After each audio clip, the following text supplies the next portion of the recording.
Hi hello అందరికి very very very good morning. Morning Sunday కాబట్టి లేట్గా వచ్చాను అనుకోకండి. మన ప్రోగ్రామ్ టైం మారింది. ఇంక నుంచి 7:45కి వస్తాను, ఎందుకంటే 7:30 ఐ థింక్ చాలా ఎర్లీ. ఎందుకంటే క్లైమేట్ కూడా చల్లగా ఉంటుంది, మస్తు నిద్ర వస్తుంటుంది కదా. సో అందుకని చెప్పి మరింత ఎక్కువ మందికి వెలుగు పేపర్లో వచ్చిన వార్తలు చెప్పాలి అనే ఉద్దేశంతో 7:45కి మన టైం మారింది. సో 7:45 ఐ థింక్ ఒక బిట్ ఓకే. చాలా మంది సజెస్ట్ చేశారు, అందుకని కూడా ఈ డెసిషన్ తీసుకున్నాము. సో 7:30కి వచ్చినా 7:45కి వచ్చినా వెలుగు పేపర్లో ఉన్న వార్తలు అన్ని వివరంగా చెప్తాను, డో వరీ. సో మీరు ఏ పనిలో ఉన్నా సరే, సండే కదా పనులు ఏముంటాయి అంటారా, సండేనే బోల్డ్ పనులు ఉంటాయి. సరే, చాయ్ కాఫీలు తాగుతూ ఉండండి, సిప్ చేస్తూ ఉండండి. వెలుగు పేపర్లో వచ్చిన వార్తలన్నింటినీ మీకు నేను చెప్పేస్తాను. మీరేం చేయక్కర్లా, V6 ఫేస్బుక్ పేజ్కి లాగిన్ అయ్యి షేర్ కొట్టేసి, మీ వంతుగా షేర్ కొట్టి ఫోన్ పక్కన పెట్టండి, మిగిలినవంతా నేను చూసుకుంటా. చలో, ఇక నేను మొదలు పెట్టేసిన. ముందు హెడ్లైన్స్ చెప్తున్నాను. కరోనా ముట్టడిలో 3 సిటీలు. కరోనా ముట్టడిలో ముఖ్యంగా 3 సిటీలు, ముంబై కానీ, ఢిల్లీ కానీ, చెన్నై కానీ విలవిల్లాడిపోతున్న సిచ్యుయేషన్. హైదరాబాద్ లో టెస్టులు చేయట్లేదు, కానీ చేస్తే మేబీ మన సిటీ కూడా ఆ లిస్ట్ లో ఉండేదేమో. సో ఈ 3 సిటీల్లో 126,000కు పైగా కేసులు కనిపిస్తున్నాయని చెప్పి బ్యానర్ ఐటమ్ మనం చూస్తున్నాం. సో అదొక హెడ్లైన్. అండ్ ఇమ్యూనిటీ పెంచే వాటికి గిరాకీ. జనాల్లో చాలా చేంజ్ వచ్చిందండి కరోనా వల్ల. ఇమ్యూనిటీ బూస్టర్స్ కి, ఇమ్యూనిటీ పెంచే వస్తువులకి ఎక్కువగా మార్కెట్ లో గిరాకీ పెరిగిందని చెప్పి చూస్తున్నాం మనం. దాని గురించి తెలుసుకుందాం. అండ్ జూరాల పక్కన మరో రిజర్వాయర్ 20 టీఎంసీల కెపాసిటీతో నిర్మించాలని చెప్పి మన రాష్ట్ర ప్రభుత్వం ప్రతిపాదన చేస్తోంది. దానికి సంబంధించిన వార్త. కరోనా పేషెంట్లు ఆటోల్లో, క్యాబుల్లో వెళ్ళిపోతున్నారు, కనీసం అంబులెన్స్లు కూడా ఏర్పాటు చేయని గాంధీ ఆసుపత్రి అధికారులు అని చెప్పి ఎంత డేంజరస్ గా ఉండబోతోందో సిచ్యుయేషన్ మనకు అర్థమవుతోంది ఆ వార్త వింటేనే. సో ఇలాంటి బోలెడని వార్తలు ఇవాటి వెలుగు పేపర్లో ఉన్నాయి.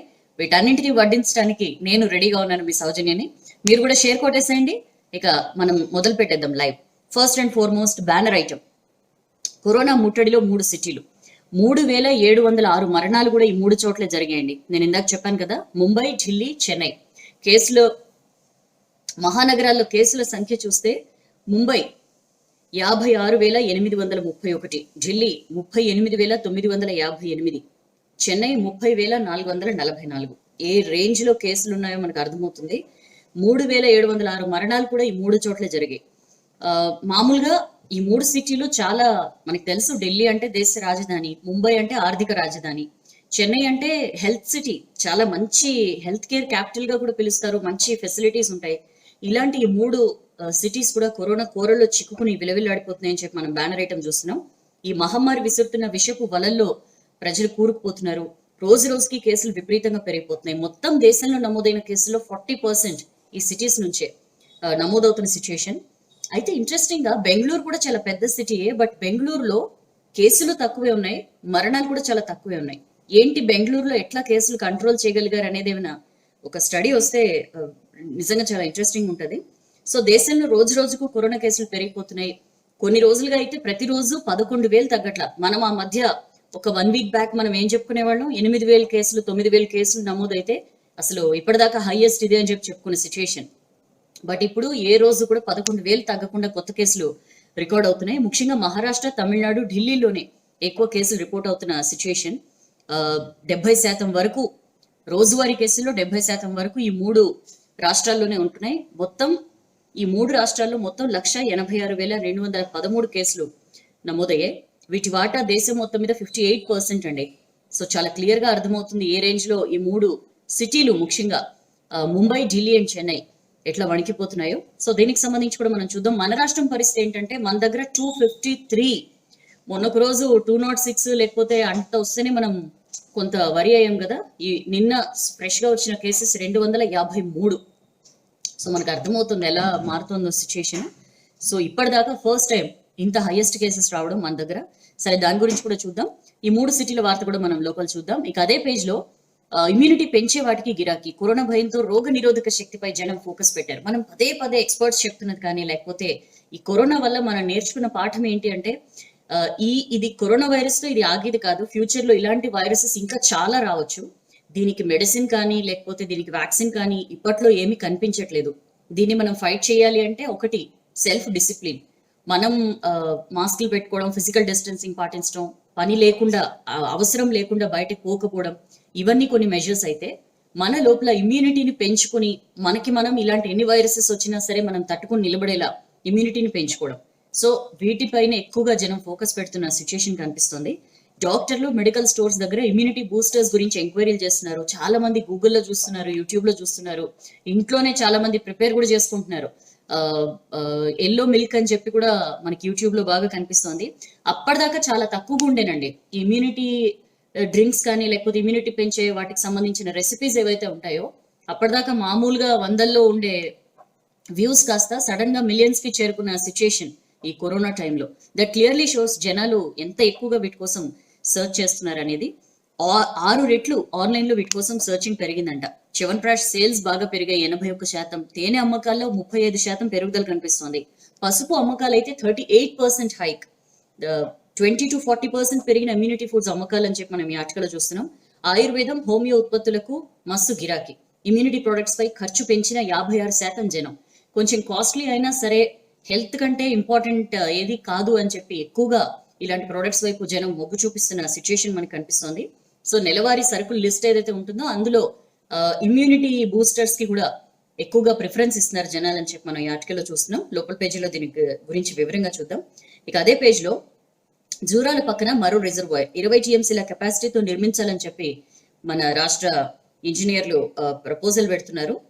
హైడల్ పవర్ స్టేషన్ కు ప్రపోజల్ పెడుతున్నారు. రిటైర్డ్ ఇంజనీర్స్ ఆల్రెడీ సర్వే కూడా పూర్తి చేశారు. ఏంటంటే ఇది వరద రోజుల్లో కృష్ణానది నీళ్లను ఒడిసిపట్టేందుకు ఇంకొక రిజర్వాయర్ నిర్మాణానికి ఇరిగేషన్ శాఖ ప్రయత్నాలు మొదలుపెట్టింది. ఈ జూరాల రిజర్వాయర్ ఆనుకునే 20 టీఎంసీల కెపాసిటీతో ఇంకొక జలాశయం నిర్మించాలని చెప్పి ప్రతిపాదిస్తోందండి. జోగులాంబ గద్వాల్ జిల్లాలోని నాగర్దొడ్డి వద్ద ఈ రిజర్వాయర్ ని ప్రతిపాదిస్తున్నారు. మామూలుగా ఏంటంటే కృష్ణా ఫ్లడ్ డేస్ 30 days కి పడిపోయింది. సో జూరాల పాయింట్ నుంచి వీలైనన్ని ఎక్కువ నీళ్లని మళ్లించాలనే ప్రతిపాదన ఎప్పటి నుంచో ఉంది. ఓ పక్క మనం చూస్తున్నాం, పక్క రాష్ట్రం ఆంధ్రప్రదేశ్ ఇష్టం వచ్చినట్లు నీళ్లు తరలించుకుపోతోంది. పోతిరెడ్డిపాడు కెపాసిటీ పెంచడం కానీ, లేకపోతే సంగమేశ్వరం లిఫ్ట్ కానీ, ఇలాంటి ఎన్నో ప్రయత్నాలు చేస్తుంటే మనం ఎందుకు మన వాటా నీటిని కూడా మనం ఎందుకు సవ్యంగా వాడుకోవట్లేదు అని చెప్పి మన దగ్గర విపరీతమైన ప్రెషర్ ఉంది గవర్నమెంట్ మీద. సో వీటన్నిటి నేపథ్యంలో తెలంగాణ ప్రభుత్వం కొత్త ప్రాజెక్ట్స్ ఎందుకు చేపట్టడం లేదు, కృష్ణా బేసిన్ మీద పెద్దగా శ్రద్ధ పెట్టట్లేదు అని చెప్పి ఇలాంటి ఎన్నో విమర్శలు ఎదుర్కొంటోంది. అందుకని చెప్పి జూరాల దగ్గర రిజర్వాయర్ నిర్మాణానికి ఓకే చెప్పినట్లుగా మనకు తెలుస్తోందండి. పాలమూరు రంగారెడ్డి సోర్స్ ని జూరాల నుంచి శ్రీశైలం ప్రాజెక్ట్ కు మార్చిన తర్వాత ఈ జూరాల పాయింట్ దగ్గర వచ్చే వరదను ఒడిసి పట్టేందుకు ప్రాజెక్టులు చేపట్టాలని చెప్పి ఎప్పటి నుంచో పాలమూరు ఉద్యమ వేదిక ఎప్పటి నుంచో కోరుతోంది. సో ఇప్పటికీ ఏపీ అట్లా నీటి దోపిడీ చేస్తోంది కాబట్టి వీటన్నిటి నేపథ్యంలో కొంత కదలిక కనిపించిందని చెప్పి మనం ఆర్టికల్ చూస్తున్నాం. దీని గురించి మనం ఇండెప్త్ చూద్దాం లోపల పేజీల్లో. అండ్ అదే పేజీలో కరోనా పేషెంట్లు ఆటోల్లో, క్యాబుల్లో వెళ్ళిపోతున్నారు. కరోనా పేషెంట్స్ మనకు తెలుసు, మొన్న మధ్య మనం వార్తలు కూడా చూసాం. సిమ్టమ్స్ లేని వాళ్ళని పాజిటివ్ వచ్చినా సరే వాళ్ళని ఇళ్లకు పంపించేస్తున్నారు. ఒకవేళ వాళ్ళ ఇంట్లో సెల్ఫ్ ఐసోలేషన్ ఉండే ఫెసిలిటీ కనుక ఉంటే అని. చాలా సార్లు సెల్ఫ్ ఐసోలేషన్ మీ ఇంట్లో వీలు అవుతుందా అవ్వదా అని కనుక్కోకుండా కూడా పంపిస్తున్న ఉదంతాలు కూడా కనిపిస్తున్నాయి. సరే, ఇట్లా అందరినీ పంపించేస్తున్నారు కదా గాంధీ హాస్పిటల్ నుంచి. ఇలా పంపిస్తున్న పేషెంట్స్ కి కనీసం అంబులెన్స్ కూడా ఏర్పాటు చేయట్లేదట. సో ఈ పేషెంట్స్ బయటకు వచ్చి ఆటోలు కానీ, క్యాబులు కానీ ఏదో ఒకటి మాట్లాడుకుని వెళ్ళిపోతున్నారు. ఎంత డేంజర్ అంటే వీళ్ళ ద్వారా ఆ ఆటో డ్రైవర్ కు, క్యాబ్ డ్రైవర్ కు ఇన్ఫెక్ట్ అవుతుంది, లేదా వాళ్ళ ఆటోలోనో క్యాబ్లోనో ఏదో ఒకటి ముట్టుకుంటారు. దానివల్ల ఆ తర్వాత వచ్చే ప్యాసింజర్స్ మొత్తం ఏ రకంగా రిస్క్ జోన్ లోకి నెడుతున్నారనేది మనకి ఈ ఆర్టికల్లో కళ్ళకు కడుతుందండి. ఎలాంటి కనీసం అంబులెన్స్ లో తీసుకొచ్చిన తర్వాత వాళ్ళని, బికాస్ దే ఆర్ పాజిటివ్, వాళ్ళు పాజిటివ్ పేషెంట్స్ కాబట్టి కనీసం వాళ్ళని ఇంటి దగ్గర దిగబెట్టడానికి అంబులెన్స్ ని కూడా ఏర్పాటు చేయట్లేదు అన్న సిచ్యువేషన్ మనకి ఇక్కడ కనిపిస్తుంది. ఇష్టం వచ్చినట్లు ఐసీఎంఆర్ రూల్స్ కి విరుద్ధంగా ఇష్టం వచ్చినట్లు డిశ్చార్జ్ చేసేస్తున్నారు. అంబులెన్స్ లో పంపించాలని చెప్పి కొంతమంది అడిగినా సరే లెక్క పెట్టట్లేదట. ఇంకేం చేస్తారు వీళ్ళు, చేసేది లేక బయటకు వచ్చి ఆటోలు, క్యాబ్లు మాట్లాడుకుని వెళ్తున్నామని చెప్పి డిశ్చార్జ్ అవుతున్న పేషెంట్స్ చెప్తున్న సిచ్యువేషన్. దానికి సంబంధించిన వార్త ఇండెప్త్ చూద్దాం. అండ్ అదే పేజ్ లో మనం ఫోటో చూడొచ్చు క్లియర్ గా. కొండపోచమ్మ కాల్వలకు పరదాల చాటున రిపేర్లు. మనకి తెలుసు కొండపోచమ్మ సాగర్ స్టార్ట్ చేసి 10-15 రోజులు కూడా కాకముందు ఏ రకంగా గండిపడిందో మనం నిన్న చూసాం కదా. సో దానికి సంబంధించి ఎక్కడ అటువైపుకి ఎవరిని రానివ్వకుండా అక్కడ మీరు క్లియర్ గా పిక్ లో చూడొచ్చు, సైడ్ బాక్స్ లో పిక్ లో ఆ మొత్తం పరదాలు కట్టేసి అక్కడ కాంక్రీట్ గోడలకు పగుళ్లు రావడంతో వెంటనే హుటాహుటి అక్కడ రిపేర్లు అవి స్టార్ట్ చేశారు అధికారులు. దాని గురించి కూడా చూద్దాం మనం. సెకండ్ పేజ్ వద్దామండి. సెకండ్ పేజ్ ఫస్ట్ వార్త అదే, కొండపోచమ్మ కాల్వలకు పరదాల చాటున రిపేర్లు.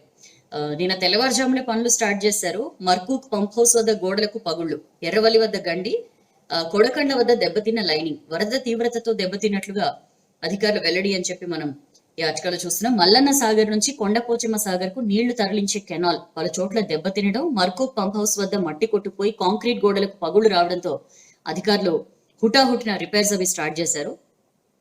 విపరీతమైన విమర్శలు కూడా వచ్చాయి ప్రతిపక్షాల నుంచి కూడా. పంప్ హౌస్, కెనాల్, కాంక్రీట్ గోడల పక్కన ఉన్న మట్టి కోతకు గురై గోడలకు పగుళ్లు ఏర్పడ్డాయి. చాలా నిర్మాణాలు కొట్టుకుపోయాయి కూడా. సో వీటన్నింటినీ పూర్తిగా తొలగించి మళ్ళీ కట్టేందుకు ఏర్పాట్లు చేస్తున్నట్లుగా తెలుస్తోంది. అయితే ఇదంతా కూడా ఎవరికి తెలియకుండా, బాహ్య ప్రపంచానికి కనిపించకుండా మొత్తం తెరలు కట్టేసి మొత్తం చకచక చేస్తున్న సిచ్యుయేషన్. ప్రాజెక్టు కొత్తది కావడం వల్ల వరద ఉధృతికి కొంతమేర దెబ్బతినడం చాలా న్యాచురల్ గా జరిగేటిదే. ఈ దెబ్బతిన్న పనుల్ని రూల్స్ ప్రకారం సదరు కాంట్రాక్టర్ పూర్తి చేస్తారని చెప్పి కూడా అక్కడ అధికారులు చెప్తున్న సిచ్యుయేషన్. మరి న్యాచురల్ గా జరిగేదైతే ఈ పరదాలు కట్టడం ఎందుకో. ఎనీవేస్, వరద తీవ్రతతో దెబ్బతిన్నట్లుగా చెప్తున్నారు అధికారులు. దానికి సంబంధించిన వార్త. అండ్ మరో రిజర్వాయర్ 5,200 కోట్లండి ఈ జూరాల ప్రాజెక్ట్ ని ఆనుకునే కాస్త ఎగువ భాగంలో నిర్మించే ఈ రిజర్వాయర్ లో రోజుకి 1 టీఎంసీ చొప్పున 20 రోజుల్లో 20 టీఎంసీల నీటిని ఎత్తిపోయాలని చెప్పి ప్రతిపాదిస్తున్నారు. ఇదేంటంటే 5,200 కోట్ల అవసరం అని చెప్పి ఈ నిర్మాణానికి, ఈ రిజర్వాయర్ నిర్మాణానికి అవసరమని ఇంజనీర్లు లెక్కగట్టారు. దీని నుంచి గట్టు ఎత్తిపోతల పథకానికి ఒక దశలో నీటిని ఎత్తిపోయడం ద్వారా దాని కింద ఇస్తామన్న 33,000 ఎకరాలని సాగులోకి తీసుకురావచ్చు అని చెప్పి అంటున్నారు. అండ్ గట్టు లిఫ్ట్ స్కీమ్ వద్దనుకున్న కొత్త రిజర్వాయర్ నుంచే నేరుగా ఆయకట్టుకు నీళ్లు ఇవ్వచ్చు. అప్పుడు వ్యయం ఇంకొక 500 కోట్లు తగ్గుతుంది అని చెప్పి అంచనా వేస్తున్నారు. సో జూరాల కెపాసిటీ 9 టీఎంసీలు, డెడ్ స్టోరేజ్ పోను అందులోంచి వాడుకునే నీళ్లు 6 టీఎంసీలే. దీనిపై ఆధారపడి భీమా, నెట్టెంపాడు, కోయల్ సాగర్ లిఫ్ట్ స్కీమ్లు ఏర్పాటు చేశారు. ఈ కొత్త రిజర్వాయర్ తో జూరాలతో పాటు లిఫ్ట్ స్కీమ్ లో ఆయకట్టుకు 2 పంటకు నీళ్లు ఇవ్వచ్చు అని చెప్పి ఇంజనీర్స్ చెప్తున్నారు. సో రివర్సిబుల్ టర్బైన్లతో 2 విధాల లాభం ఉంటుంది ఈ నాగర్దొడ్డి రిజర్వాయర్ లో అని చెప్పి కూడా ఇంజనీర్స్ అంటున్నారు. హైడల్ పవర్ స్టేషన్ ఏర్పాటు చేస్తుండడంతో రివర్సిబుల్ టర్బైన్లు ఏర్పాటు చేసి వాటి ద్వారా నీటిని ఎత్తిపోస్తే 2 విధాల లాభం ఉంటుందని చెప్పి కూడా ఇంజనీర్లు చెప్తున్న సిచ్యుయేషన్. దానికి సంబంధించిన వార్త. అండ్ అదే పేజ్ లో ఇయాల రేపు అక్కడక్కడ వానలు. మంచిర్యాల జిల్లాలో 6.33 సెంటీమీటర్ల వర్షపాతం. మనకు తెలుసు ఋతుపవనాలు వచ్చాయి, రాష్ట్రం మొత్తం విస్తరించాయి కాబట్టి దాని ప్రభావంతో ఇవాళ రేపు తేలికపాటి వర్షాలు పడతాయని చెప్పి వాతావరణ కేంద్రం చెప్తోందండి. దానికి సంబంధించిన వార్త. అండ్ అదే పేజ్ లో ఎయిర్పోర్ట్ లో లాగానే రైల్వే టికెట్స్ ప్రింటింగ్ నిలిపేసి ఆలోచన చేస్తోంది రైల్వే శాఖ అని చెప్పి ఇంట్రెస్టింగ్ న్యూస్ మనం చూస్తున్నాం. పూర్తిగా ఈ టికెట్లే, ఇంకా ప్రింటింగ్, టికెట్లు ఇవ్వడము ఇవేమీ లేకుండా మొత్తం ఈ టికెట్స్ వైపే ఆలోచిస్తోంది రైల్వే శాఖ. రైల్వే బోర్డు కసరత్తులు చేస్తోందని చెప్పి మనం ఈ ఆర్టికల్లో చూస్తున్నాం. జోన్లు పంపించే ప్రతిపాదనలు దీనికి సంబంధించి. వీటిలో భాగంగా ఎయిర్పోర్ట్స్ తరహాలోనే టికెటింగ్ సిస్టమ్ పెట్టాలని చెప్పి కూడా ఆలోచన చేస్తున్నారు. ఇప్పటికీ ఆల్రెడీ ఈ టికెట్ ఉంది, బట్ దానికి సంబంధించిన ప్రింట్ కూడా తీసుకెళ్తూ ఉంటాము. సో ఆన్లైన్ లో టికెట్ బుక్ చేసుకుని ప్రయాణ టైంలో ఫోన్ లో టికెట్ చూపించాల్సి ఉంటుంది. ఇక రైల్వే స్టేషన్స్ లో టికెట్ చెకింగ్ బాధ్యతల్ని కూడా ఆర్పిఎఫ్ కి అప్పగించాలి అని చెప్పి కూడా ఆలోచన చేస్తున్నారు. రెగ్యులర్ డ్యూటీలు వాళ్ళు ఎలా అయితే చెకింగ్ ఇవన్నీ చేస్తారో దానిలో ఇది కూడా ఇంక్లూడ్ చేయాలని చెప్పి ఆలోచన చేస్తున్నారు. అండ్ కీలక పోస్టులు విలీనం. రేషనలైజేషన్ లో భాగంగా అనేక జూనియర్, మిడిల్ లెవెల్ పోస్టులు వీటన్నిటిని కూడా విలీనం చేస్తూ వస్తోంది. ఇంకా చాలా కీలకమైన పోస్టులని విలీనం చేసే ఆలోచనలో ఉంది రైల్వే శాఖ అని చెప్పి మనం ఈ ఆర్టికల్ చూస్తున్నాం. త్వరలోనే దీనికి సంబంధించి అంటే సిబ్బంది ఒకే పనికి పరిమితం కాకుండా వాళ్ళని షఫల్ చేస్తూ ఉండాలి. వేరియస్ డిపార్ట్మెంట్స్ లో పనులు వాళ్ళకి వస్తే మరింతగా వాళ్ళ సేవల్ని వినియోగించుకోవచ్చు అని చెప్పి కూడా ఆలోచన చేస్తోంది. దీనికి సంబంధించి ప్రత్యేకమైన శిక్షణ కూడా ఇస్తారట ఉద్యోగులకి. సో దానికి సంబంధించి వార్త. త్వరలోనే దీని మీద డెసిషన్ తీసుకుంటుందని చెప్పి చూస్తున్నాం. అండ్ అదే పేజ్ లో ఇమ్యూనిటీకి గిరాకీ. కరోనా భయంతో రోగ నిరోధక శక్తిపై జనం ఫోకస్ పెరిగింది అని చెప్పి మనం ఈ ఆర్టికల్లో చూస్తున్నాం. ఇమ్యూనిటీ బూస్టర్లు వంటింట్లోనే. ఇమ్యూనిటీ బూస్టర్స్ అంటే ఏదో మందులు లేకపోతే ఇంకేదో మెడికల్ షాప్స్ నుంచి తెచ్చుకునేవే కాదు, మన వంటింట్లోనే ఉండే ఉల్లి, వెల్లుల్లి, అల్లం, పసుపు, దాల్చిన చెక్క, మిరియాలు, తేనె ఇలాంటివన్నీ కూడా ఇమ్యూనిటీ బూస్టర్సే. వీటి వాడకం బాగా పెరిగిన సిచ్యుయేషన్ మనకి కనిపిస్తుంది. ఈవెన్ సూపర్ మార్కెట్స్ కి వాటికి వెళ్ళినా కూడా ఎక్కువగా జనాలు ఇదివరకు వేరే రకంగా ఫాస్ట్ ఫుడ్స్ కానీ ఇలాంటి వాటి వైపు మొగ్గు చూపిన జనాలు కూడా ఇప్పుడు ఈ బార్స్ ఉంటాయి కదా, ప్రోటీన్ బార్స్ కానీ, న్యూట్రిషన్ బార్స్ కానీ, ఈవెన్ చాక్లెట్లు పిల్లలకి ఇవ్వాలన్నా ఇలాంటివి కొనిస్తున్న సిచ్యుయేషన్. అండ్ వీటి వాడకం మనం ఇందాక చూసాం కదా, పసుపు ఎంత ఎక్కువ వాడకం పెరిగింది అనేది. ఇవన్నీ మల్టీగ్రెయిన్ బిస్కెట్స్ కానీ, చాక్లెట్ బార్స్ కానీ వీటి వైపు మొగ్గు చూపుతున్నారు. And also tulsi, lemon flavours తో ఉండే గ్రీన్ టీ, కాఫీలు ఎక్కువగా అమ్ముడవుతున్నాయని చెప్పి కంపెనీలు చెప్తున్నాయి. సో సుగంధ ద్రవ్యాలు, మూలికల నుంచి తయారైన ఆయిల్స్ కి కూడా బాగా డిమాండ్ ఏర్పడిందంట. ఇవే కాదు, అవిసెలు, నువ్వులు ఏవైతే సీడ్స్ ఉంటాయో వాటికి కూడా ఈ గింజలు బాగా వాడుతున్నారని చెప్పి కూడా కంపెనీలు చెప్తున్నాయి. అండ్ అలోపతిలో ఎన్నో ప్రోడక్ట్స్ అందుబాటులో ఉన్నాయి. మెడికల్ షాప్స్ లో విటమిన్ మినరల్ డైటరీ సప్లిమెంట్లు దొరుకుతున్నాయి. చాలా మంది మెడికల్ స్టోర్స్ కి వెళ్ళి వాళ్ళని ఎంక్వైరీ చేసి మరి కొంటున్న సిచ్యుయేషన్. అయితే ఏ ఇమ్యూనిటీ బూస్టర్స్ కొనాలన్నా సరే కరెక్ట్ గా ప్రిస్క్రిప్షన్ ఉండి తీరాలండి. This is the point to be noted. ఇష్టం వచ్చినట్లు వెళ్ళి ఇమ్యూనిటీ పెంచేసుకుందామని చెప్పి ఆదుర్ద పడిపోయి ఏదేదో కొనేసి వాడకూడదు. చాలా మంది విటమిన్ సి టాబ్లెట్స్ అని చెప్పి ఇష్టం వచ్చినట్లు వాడేస్తూ ఉంటారు. ఏది కూడా అతి ఎప్పుడు కూడా మంచిది కాదు. ఏదో అంటారు కదా, అతి సర్వత్ర వర్జియేత్ అని. సో అతి ఎప్పుడు కూడా మంచిది కాదు. ఏదైనా సరే ప్రిస్క్రిప్షన్ ప్రకారమే. ఫలానా ఇట్లా నేను ఇమ్యూనిటీ పెంచుకుందాం అనుకున్నానని చెప్పి ఏ డాక్టర్ని అడిగినా ఆబ్వియస్లీ ఫ్యామిలీ డాక్టర్స్ ఉంటారు కాబట్టి అడిగితే వాళ్ళు ప్రిస్క్రైబ్ చేస్తారు. మన బాడీ నేచర్ ని బట్టి దానికి అకార్డింగ్ గా వాడాలని చెప్పి కూడా నిపుణులు చెప్తున్నారు. రాజశ్రీ చెప్తున్నారు. సో దానికి సంబంధించిన ఆర్టికల్ అది. నెక్స్ట్ పేజ్ కి వద్దాం. నెక్స్ట్ పేజ్ కి వస్తే ప్రాజెక్టులపై అన్ని అబద్ధాలు అని చెప్పి కాంగ్రెస్ లీడర్స్ విమర్శిస్తున్నారండి. నిన్న ఏదైతే వాళ్ళు జలదీక్ష తలపెట్టారో, గోదావరి నదిపై నిర్మిస్తున్న ప్రాజెక్టులు, పెండింగ్ ప్రాజెక్టులు వీటి దగ్గర జలదీక్ష చేయాలని వాటిని మొత్తం ఆ జలదీక్షని భగ్నం చేశారు. ఆ పార్టీ నేతలను ఎక్కడికక్కడ హౌస్ అరెస్ట్ చేసేసారు. నిన్ననే చాలా తీవ్రంగా క్వశ్చన్ చేశారు. ఎందుకు ఆపుతారు మీరు? అధికార పార్టీ నాయకులకు అడ్డురాని లాక్డౌన్ రూల్స్ అన్ని మాకే వస్తాయా? మేమైతే క్లియర్ గా చెప్పినాం, మేము ఫేస్ మాస్క్ పెట్టుకుంటాం, ఫిజికల్ డిస్టెన్సింగ్ పాటిస్తాం, అన్నిటినీ రూల్స్ కి అకార్డింగ్ గానే దీక్ష చేస్తామని చెప్పి అయినా సరే ప్రజాస్వామ్యయుతంగా చేయనివరా అని చెప్పి వాళ్ళు క్వశ్చన్ చేశారు.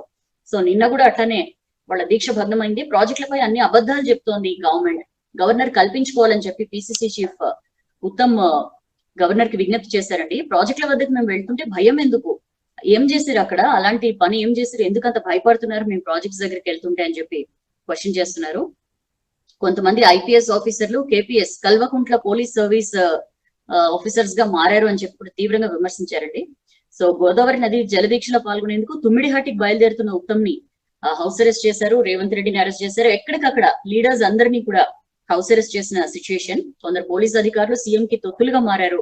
కరోనా రూల్స్ మాకేనా, మంత్రులకు లేవా అని చెప్పి కూడా పిసిసి చీఫ్ క్వశ్చన్ చేశారు. అండ్ ఆల్సో ఏదైతే ఇంకా నెల కూడా కాలేదు, కొండపోచమ్మ రిజర్వాయర్ ప్రారంభమై నెల రోజులు అయిందో లేదో అప్పుడే కాలువ గండి పడింది. దాన్ని బట్టి అర్థమవుతుంది ప్రాజెక్ట్ పనులు ఎంత నాణ్యంగా ఉన్నాయో అని చెప్పి కూడా ఆయన విమర్శించిన సిచ్యుయేషన్. దానికి సంబంధించిన వార్త. అండ్ అదే పేజ్ లో హోమియో మందులు కరోనాకు వాడచ్చు, మహారాష్ట్ర సర్కార్ అనుమతి ఇచ్చిందండి. ముందస్తు నివారణ చర్యగా ఆయుష్ ఆయుర్వేదానికి ఓకే. హైదరాబాద్ మరో 5 సిటీల్లో క్లినికల్ ట్రయల్స్ కు ఆమోదం అని చెప్పి మనం ఈ ఆర్టికల్ లో చూస్తున్నాం. ముందస్తు నివారణ చర్యగా జనానికి ఇమ్యూనిటీని పెంచే హోమియోపతి మందు ఆర్సెనికం ఆల్బమ్ 30ని వాడేందుకు మహారాష్ట్ర సర్కార్ అనుమతి ఇచ్చింది అని చెప్పి మనం ఈ ఆర్టికల్ లో చూస్తున్నాం. దీంతో ఈ ఆర్సెనికంతో హైదరాబాద్ లో ట్రయల్స్ చేస్తుంది అని చెప్పి కూడా మనం చూస్తున్నాం. 6 సిటీలో క్లినికల్ ట్రయల్స్ నిర్వహించనున్నట్లు ఆయుష్ మినిస్ట్రీ ఆల్రెడీ వెల్లడించింది. దీనికి సంబంధించి ఢిల్లీ, ముంబై, కోల్కతా, సూరత్, హైదరాబాద్, మచిలీపట్నం ఈ సిటీల్లో క్లినికల్ ట్రయల్స్ నిర్వహించేందుకు CCRH central council for research in homeopathy ఆ హోమియోపతికి ఆమోదం కూడా లభించింది. సో ముందస్తుగా పెద్ద ఎత్తున నివారణ మందు ఇవ్వడం ద్వారా కరోనాను అడ్డుకోవచ్చా అనేది ఈ ట్రయల్స్ లో తేలుతుందని చెప్పి మనం చూస్తున్నాం. అయితే దీనికి సంబంధించి సైంటిఫిక్ ఎవిడెన్స్ లేదు అని చెప్పి కూడా అంటున్నారండి. మామూలుగా ఈ ఆర్సెనికం ఆల్బమ్ 30 అనే మందు శ్వాస సంబంధ సమస్యలకి వాడుతున్నారు. ఇది కరోనా నివారణకు, అంటే ముందుగా తీసుకుంటే కరోనా రాకుండా ఉంటుంది అని చెప్పడానికి ఎలాంటి సైంటిఫిక్ ఎవిడెన్స్ లేదు అని చెప్పి కూడా హోమియోపతి నిపుణులు అంటున్నారు. దీన్ని వాడడం మీద చాలా మంది ఆందోళన కూడా వ్యక్తం చేస్తున్నారు. సో చూద్దాం, దీనికి సంబంధించి క్లినికల్ ట్రయల్స్ జరుగుతాయని చెప్తున్నారు కాబట్టి. అండ్ కరోనా కంట్రోల్ కు ఎమర్జెన్సీ చర్యలు చేపట్టడం చెప్పి మంత్రులకి ప్రధాని మోడీ సూచించారండి. ఎమర్జెన్సీ ప్రణాళిక, బికాజ్ రోజు రోజుకి కరోనా కేసులు పెరుగుతున్న సిచ్యుయేషన్ చూస్తున్నాం. దీన్ని దృష్టిలో పెట్టుకుని అన్ని చోట్ల కూడా పెద్ద ఎత్తున ఎమర్జెన్సీ సర్వీసెస్ పెంచండి, ఐసీయూ బెడ్స్ పెంచండి అని చెప్పి కూడా విపరీతంగా వివిధ రాష్ట్రాలకి సూచించారు. 10 రోజుల్లోనే విపరీతంగా దేశంలో పాజిటివ్ సంఖ్య పెరిగింది. 1,00,000కు పైగా కేసులు 10 రోజుల్లోనే నమోదైన సిచ్యుయేషన్. సో నిన్న అమిత్ షా, హర్షవర్ధన్ లాంటి పలువురు మంత్రులు అండ్ కొంతమంది అధికారులతో ప్రధాని భేటీ అయి సూచనలు చేశారు. దానికి సంబంధించిన వార్త. అండ్ అదే పేజ్ లో 16న కలెక్టర్లతో కేసీఆర్ సమావేశం కాబోతున్నారండి. అన్ని జిల్లాల కలెక్టర్లతో పాటు మున్సిపల్, పంచాయతీరాజ్, గ్రామీణాభివృద్ధి, వ్యవసాయ, అటవీ శాఖ ఉన్నతాధికారులతో ఈ నెల 16న కేసీఆర్ సమావేశం కాబోతున్నారు. మార్నింగ్ 11:30కి ప్రగతి భవన్ లో స్టార్ట్ అవుతుంది. మెయిన్ గా హరితహారం, వ్యవసాయం, ఉపాధి హామీ, పల్లె పట్టణ ప్రగతి, సీజనల్ వ్యాధులు, గ్రామాల్లో కరోనా ప్రభావం ఇలాంటి ఇష్యూస్ పై చర్చించబోతున్నారు. దానికి సంబంధించిన వార్త. అండ్ ప్రభుత్వ నిర్లక్ష్యం వల్లే పోలీసులు, డాక్టర్లకు వైరస్ వస్తోందని చెప్పి బీజేపీ నేత డికే అరుణ విమర్శించారు. వాళ్ళకి ఏ రకంగానూ కూడా కిట్స్ అవి కూడా సవ్యంగా ఇవ్వలేదు, అందుకనే వాళ్ళందరూ వైరస్ బారిన పడుతున్నారని చెప్పి విమర్శిస్తున్న సిచ్యుయేషన్. అండ్ అదే పేజ్ లో ఊపందుకున్న రియల్ బిజినెస్ మళ్ళీ లాక్డౌన్ కు ముందు స్థితికి చేరే యాక్టివిటీస్ అని చెప్పి మనం ఈ ఆర్టికల్ చూస్తున్నాం. రోజుకు 5,625 రిజిస్ట్రేషన్లు జరుగుతున్నాయి. గత 11 రోజుల్లోనే 190 కోట్ల ఆదాయం వచ్చింది అని చెప్పి ఈ ఆర్టికల్ లో చూస్తున్నాం. సో రియల్ ఎస్టేట్ బిజినెస్ వలస కార్మికులు చాలా మంది వెళ్ళిపోయారు. అయినా సరే ఏంటి దీని మీద ఎఫెక్ట్ పడుతుందా అంటే బిల్డింగ్ కన్స్ట్రక్షన్ మధ్యలో ఉన్నవి లేదా కన్స్ట్రక్షన్ ఇంకా ప్రారంభం కావాల్సి ఉన్న వాటి మీద ఎఫెక్ట్ పడినా సరే ఆల్రెడీ ఫినిష్డ్ ప్రాజెక్ట్స్ ఉంటాయి కదా, సో వాటి మీద పెద్దగా ప్రభావం లేదు. అండ్ ఆల్సో ప్లాట్స్ వాటి విషయంలో కూడా రిజిస్ట్రేషన్లు బాగానే జరుగుతున్నాయి. సో ఖజానా అయితే కళకళలాడుతున్న సిచ్యుయేషన్. దానికి సంబంధించిన వార్త. పీజీ డెంటల్ పరీక్షలు వాయిదా వేయాలని చెప్పి college university వీసీకి Bandi Sanjay BJP రాష్ట్ర అధ్యక్షులు లెటర్ రాశారండి. ఈ నెల 23 నుంచి జరగాల్సిన పరీక్షల్ని వాయిదా వేయాలి అని చెప్పి దానికి సంబంధించి వార్త. కరోనా వల్ల స్టూడెంట్స్ కూడా చాలా ప్రాబ్లమాటిక్ గా ఉన్నారు కాబట్టి. అండ్ అదే పేజ్ లో ఈటెలను తొలగించి కుట్ర జరుగుతుందని చెప్పి రేవంత్ రెడ్డి ఆరోపిస్తున్నారు. కరోనా విషయంలో కావాలని నిర్లక్ష్యం చేస్తున్నారని చెప్పి ఆయన అంటున్న సిచ్యుయేషన్. టిఆర్ఎస్ అంతర్గత రాజకీయాలతోనే కరోనా విషయంలో సీఎం కేసీఆర్ నిర్లక్ష్యంగా వ్యవహరిస్తున్నారు. ఆ తర్వాత ఇప్పుడు కొన్ని రోజుల్లో ఇబ్బడి ముబ్బడిగా కేసులు పెరిగిపోతాయి. అప్పుడు ఆ నెపాన్ని అంతా కూడా ఆరోగ్య మంత్రి మీద ఆయన ఖాతాలో వేసి ఆయన తొలగించే కుట్ర జరుగుతోంది అని చెప్పి కూడా ఆయన తీవ్రమైన విమర్శలు చేశారు. గాంధీ హాస్పిటల్లో 5 స్టార్ వసతులతో కరోనా ట్రీట్మెంట్ ఇస్తున్నామని చెప్పి ఘనంగా చెప్పుకుంటుంది కదా ప్రభుత్వం. మరి జనగామ ఎమ్మెల్యేకి కరోనా పాజిటివ్ వస్తే ఆయన ఎందుకు వెళ్లి కార్పొరేట్ ఆసుపత్రిలో చేరారు? ఆయన వెళ్లి 5 స్టార్ వసతులున్న గాంధీలో ట్రీట్మెంట్ తీసుకోవచ్చు కదా అని చెప్పి కూడా రేవంత్ రెడ్డి క్వశ్చన్ చేశారు. అండ్ నిన్న టీయూడబ్ల్యూజీ ఆధ్వర్యంలో జర్నలిస్టుల ఉపవాస దీక్ష జరిగింది. అందులో ఆయన పార్టిసిపేట్ చేశారు. సో ఆదుకోవాలి జర్నలిస్టులని అని చెప్పి కూడా ఆయన ప్రభుత్వానికి విజ్ఞప్తి చేశారు. అండ్ అదే పేజ్ లో జర్నలిస్టులకు 50 లక్షల బీమా కల్పించాలి అని చెప్పి నిన్న ఉపవాస దీక్షలో చాలా మంది సీనియర్ జర్నలిస్టులు డిమాండ్ చేశారు. ఈ వార్తల కవరేజ్ లో భాగంగా చాలా మంది జర్నలిస్టులు కరోనా బారిన పడ్డ సిచ్యుయేషన్. సో 50 లక్షల బీమా కల్పించాలి అని చెప్పి కూడా వాళ్ళు డిమాండ్ చేస్తున్నారు. దానికి సంబంధించిన వార్త. ఇక నెక్స్ట్ పేజ్ లోకి వస్తే ముత్తిరెడ్డి ఇంట్లో మరో 4 positive. Jangaon TRS MLA Muthireddy Yadagiri Reddy corona positive గా తేలింది. మనకు తెలుసు ఆ ఇంట్లో మరో 4 కూడా పాజిటివ్ వచ్చిందండి. భార్య, వంట మనిషి, గన్మెన్, డ్రైవర్ ఈ 4 కూడా కరోనా సోకింది. వాళ్ళందరూ కూడా చికిత్స తీసుకుంటున్న సిచ్యుయేషన్. దానికి సంబంధించిన వార్త. అండ్ కరోనా ముట్టడిలో 3 సిటీలు మనం చూసాం కదా. ఆర్థిక రాజధాని అయితే అల్లాడిపోతోంది, నిలువెల్ల వణికిపోతోంది. మొత్తం ఆర్థిక వ్యవహారాలు నడిచేదే ముంబై నుంచే, మొత్తం స్టాక్ ఎక్స్చేంజ్ ఉంది. అలాంటి ఆర్థిక రాజధాని ముంబై మీద విపరీతమైన ఎఫెక్ట్ పడిన సిచ్యుయేషన్. మొత్తం దేశంలోనే కరోనా కేసెస్ కి ఎపి సెంటర్ గా అంటే కేంద్రంగా మారింది ముంబై. మనం చూసిన మొత్తం దేశంలో నమోదవుతున్న కేసుల్లో 70-80% మహారాష్ట్ర నుంచి వస్తున్నాయి. సో ఏ రాష్ట్రంతో పోల్చుకున్నా మరణాలు కూడా ముంబైలో ఎక్కువగా ఉన్నాయి. మొత్తం 2,121 మంది ఇప్పటిదాకా చనిపోయారు. రోజు రాష్ట్రాల్లో నమోదవుతున్న మరణాల్లో 61% ముంబై నుంచే వస్తున్నాయంటే మనం అర్థం చేసుకోవచ్చు.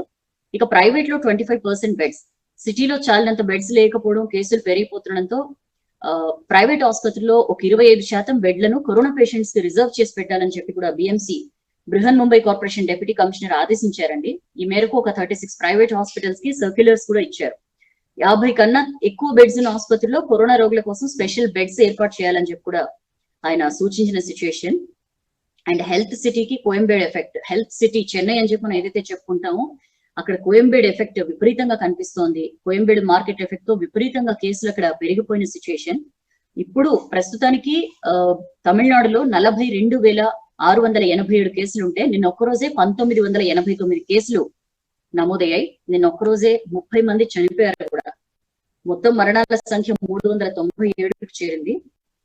చెన్నైలోనే తమిళనాడు మొత్తం కేసులు ఎక్కువ ఉన్నా సరే చెన్నైలో పెరుగుతున్న సిచ్యుయేషన్ కనిపిస్తోంది. రాష్ట్రంలో తమిళనాడులో మొత్తం కేసుల్లో 71% చెన్నై నుంచి వస్తున్నాయి.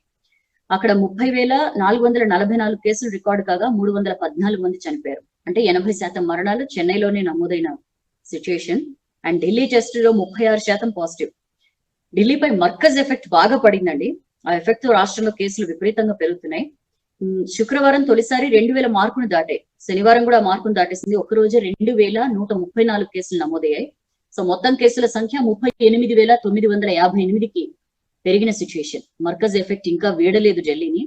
సో బెడ్లు లేవు, వెంటిలేటర్లు సరిపోవు. ముంబై సిటీలో ఆసుపత్రిలో ఎంతటి దారుణమైన సిచ్యుయేషన్ ఉన్నదంటే అక్కడ బెడ్లు లేవు, ఉన్న వెంటిలేటర్లు అయితే సరిపోని సిచ్యుయేషన్. ఏం చేయాలో కూడా అర్థం కాకుండా ఉంది అక్కడ పరిస్థితి. 99% నిండిపోయాయి. ఇంకా కొత్తగా కూడా వస్తున్నాయి కేసులు. ఏం చేయాలో తెలియట్లేదు ఈ కొత్త కేసుల విషయంలో అన్న ఒక ఆందోళన అయితే క్లియర్ గా కనిపిస్తోంది. అండ్ మన రాష్ట్రం విషయంకి వస్తే ఒకే రోజు 253 కేసులు, రాష్ట్రంలో తొలిసారి ఇన్ని కరోనా పాజిటివ్ కేసెస్ నమోదయ్యాయి. ఈ 253లో ఓన్లీ హైదరాబాద్ లిమిట్స్ లో, జిహెచ్ఎంసీ లిమిట్స్ లో 179 కేసులు, సంగారెడ్డిలో 24, మొత్తం 4737కి కేసులు చేరాయండి. 200కు చేరువలో డెత్స్ ఉన్నాయి. నిన్న 8 మంది చనిపోయారు. చనిపోతున్న వాళ్ళ సంఖ్య పెరుగుతోంది అండ్ మన దగ్గర కేసులు కూడా విపరీతంగా పెరుగుతాయి. 2203 మంది ట్రీట్మెంట్ పొందుతున్నారు. 2352 మంది కోలుకున్నట్లుగా హెల్త్ డిపార్ట్మెంట్ ప్రకటించింది. ఒక వారం రోజుల్లోనే 1241 కేసులు రాష్ట్రంలో కరోనా వ్యాప్తి చూసుకుంటే ఈ నెల 13 రోజుల్లోనే 2039 కేసులు రాగా గత వారంలోనే 1241 కేసులు ఉన్నాయి. ఒక్క వారంలో ఇన్ని కేసులు రావడం కూడా ఇదే ఫస్ట్ టైం. మామూలుగా ప్రతి 100 టెస్టుల్లో 19 మందికి వైరస్ పాజిటివ్ వచ్చేది ఇది వరకు. బట్ ఇప్పుడు ఈ వారం అది పెరిగింది. ప్రతి 100 టెస్టుల్లో 21 మందికి పాజిటివ్ వస్తున్న సిచ్యువేషన్. సో మనం అర్థం చేసుకోవచ్చు ఎంతలా పెరుగుతోందో. అయితే ఎందుకు పెరుగుతోంది అంటే మళ్ళీ అదే జనాలు చేస్తున్న తప్పులు. దావత్తో 5గురికి కరోనా ఎలా వచ్చిందో, ఎవరి నుంచి వచ్చిందో కూడా. కామారెడ్డి జిల్లా కేంద్రంలో ఒక వ్యాపారి లాస్ట్ మంత్ ఎండింగ్ లో ఒక దావత్ చేశారు. హైదరాబాద్, మెదక్, నిజామాబాద్ జిల్లాలకు చెందిన చుట్టాలు, స్నేహితులు ఇట్లా ఎంతో మంది ఆ దావత్కు పోయిండ్రు. ఆ దావత్ లో 5గురికి కరోనా వచ్చింది.